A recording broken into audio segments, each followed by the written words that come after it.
আসসালামু আলাইকুম। ডক্টরের প্রোটোকল মতো ডক্টর কিছু টেস্ট দিয়েছিলেন, সেই টেস্টের রিপোর্টগুলো নিয়ে আমার হাজবেন্ড গিয়েছিলেন। কি হয়েছে বলো? ডেট দিয়েছে মঙ্গলবারে। ডক্টর আমাদেরকে মঙ্গলবারে ডেট দিয়েছিলেন এবং উনি বলেছিলেন মঙ্গলবার সকাল থেকে, মানে সকালে নাস্তা খাওয়ার পর থেকে আর কোনো কিছু খাবে না, যেহেতু অ্যানেস্থেসিয়া করে নিবে। তো ওকে যেন আর কিছু না খাওয়ানো হয়। সকাল 9টার মধ্যে ওকে সব খাওয়া দাওয়া কমপ্লিট করার পরে আর কোনো কিছু খাওয়ানো হবে না। তো আমি ভেবেছিলাম ওর জন্য একটু মুরগির মাংস রান্না করি, মুরগির মাংস আর ভাত দিয়ে সকালবেলা ভাত খেয়ে যাবে।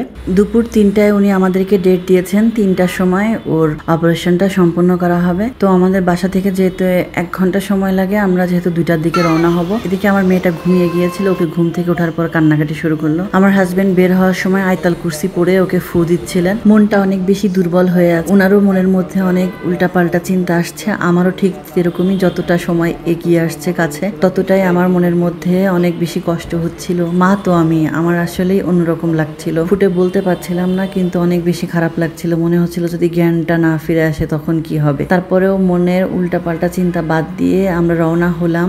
আমি অনেক শক্ত ছিলাম, কিন্তু যত সময় ঘনিয়ে আসছিল আমার মনের মধ্যে ততই বেশি ভয় কাজ করছিল। তো যেহেতু মেয়েটা ঘুমাচ্ছিল, ওকে দুপুরে খাওয়া দাওয়া করাতে পারি নাই। আমি ওর জন্য 2টা ডিম সিদ্ধ আর নুডলস রান্না করে নিয়ে আসছিলাম, যেন ক্ষুধা না লেগে যায়, একটু পরে ওকে খাওয়াইতে পারি, পেটটা অন্তত ভরা থাকুক। আমি এবং আমার হাজবেন্ড দুজনেই কেউ কিছু খেয়ে বের হয়নি। টেনশন অনেক বেশি কাজ করছিল, আমরা কেউ খেয়ে বের হতে পারিনি। এরপর আমরা গ্রিন রোডের সেই গ্রিন লাইফ হসপিটালতে পৌঁছে গেলাম। কিছুদিন আগে একটা বাচ্চার এরকম হয়েছিল, অনেক মোটা একটা বাচ্চা, ওর শ্বাসকষ্টের সমস্যা ছিল। সমস্যা থাকার কারণে ছেলেটার জ্ঞান ফেরে নাই, অনেক সময় অ্যানেস্থেসিয়ার ডোজ বেশি হয়ে যায়। তো আমি বারবার ওর বাবাকে বলছিলাম, তুমি যেন অ্যানেস্থেসিয়া করাবে যে ডাক্তার, তার সাথে ঠিক মতো যোগাযোগ করে নাও। আমরা অ্যানেস্থেসিয়া ডাক্তারের সাথেও যোগাযোগ করেছিলাম। তো উনি বলেছিলেন আধা ঘন্টা আগে আসতে, যাতে ওনার চেম্বারে আমরা দেখাতে পারি। তো এখানে অ্যানেস্থেসিয়া ডাক্তারকেই উনি ফোন করছিলেন বারবার। কিছুক্ষণ ফোন করার পর এই যে উনাকে দেখছেন, ইনি হচ্ছেন অ্যানেস্থেসিয়া ডাক্তার। সাফওয়ানকে ভেতরে নিয়ে গিয়ে কিছুক্ষণ টেস্ট করার পরে ওকে আবার বাইরে পাঠিয়ে দেয়। 2:30 বাজে, 2:30টার দিকে আমার বোন চলে আসে। ও জাহাঙ্গীরনগর ইউনিভার্সিটিতে পড়ে, ও সরাসরি ক্যাম্পাস থেকে আসে। তো আমরা যেখানে বসেছিলাম, এখানে টিভিতে দেখা যাচ্ছিল ভেতরে লাইভ অপারেশন দেখাচ্ছিল। পিত্তথলির অপারেশন করছিল, পিত্তথলির যে পাথরটা থাকে সেটা ফেলে দিচ্ছিল, সেটা এখানে লাইভ দেখা যাচ্ছিল টিভিতে। 3:30টার দিকে সাফওয়ানকে ভেতরের দিকে নিয়ে গেলেন অপারেশন থিয়েটারে অপারেশন করার জন্য। তো আমার হাজবেন্ড ভেতরে ঢোকার পরে বের হয়ে আসলেন। ছেলেটাকে অজ্ঞান করার পরে ওনাকে বাইরে বের করে দিয়েছে। আমরা এখানে ওয়েটিং এ বসেছিলাম, অনেকগুলো রুগী ছিল এখানে, প্রায় 7-8টা অপারেশন থিয়েটার। এর ভেতরে অনেকেই আছেন, বিভিন্ন রকম রোগের এখানে অপারেশন করা হচ্ছিল।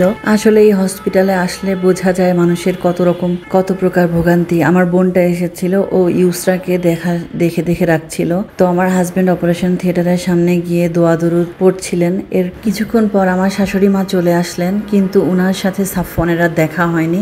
উনি আসতে একটু দেরি করে ফেলেছিলেন। জ্ঞান ফেরার পরে উনি ভেতরে গিয়ে দেখা করে আসছেন। এরপর আমার বোন নিচে গিয়ে ইউসরাকে ব্যস্ত রাখার জন্য একটা সুপারম্যান খেলনা নিয়ে আসলো। সুপারম্যান না স্পাইডারম্যান কি জানি একটা খেলনা নিয়ে আসলো, আর কিছু ভাজা পোড়া নিয়ে আসলো। এগুলো খেয়ে আমরা বসেছিলাম। এরপরে সাফওয়ানের জ্ঞান ফিরলো আলহামদুলিল্লাহ। ফেরার পরে আমার হাজবেন্ড দেখে আসার পরে আমি গিয়েছিলাম। আমি যাওয়ার পরে আমার শাশুড়ি মা ভেতরে ঢুকলেন। ঘড়িতে তখন বাজে প্রায় 7টা। আমাদের টুনটুনি পাখিটা ক্লান্ত হয়ে হসপিটালের এখানে ঘুমিয়ে গিয়েছে। তো আমি ভেতরে গেলাম, সাফওয়ানকে দেখলাম। এই যে উনি সেই ডাক্তার, হাতের সেলাইগুলো এত ভালো, মারাত্মক সেলাই দিয়েছেন উনি সবকিছু করেছেন, আমাকে বুঝিয়ে দিচ্ছিলেন কি কি করতে হবে। তো আমি ওনার পারমিশন নিয়ে ওনার একটু ছবি তুলে রেখেছি। তারপরে তো সাফওয়ানের মোটামুটি 3 ঘন্টা অবজারভেশনে রাখার পর ওর কাপড় চোপড় নিয়ে ভেতরে পরিয়ে, তারপরে লুঙ্গিটাকে পরিয়ে ওকে বাইরে পাঠিয়ে দিল। এই যে স্পেশাল খালা, এরা কিছুক্ষণ দাঁড়িয়েছিল সাফওয়ানের কাছে বকশিস নেওয়ার জন্য। মুসলমানের বকশিস, মোটা অঙ্কের বকশিস তাদেরকে দিতে হয়। আমার শাশুড়ি মাকে সাফওয়ানের সাথে দেখা করিয়ে তারপর ওনাকে পাঠিয়ে দেওয়া হয়েছিল।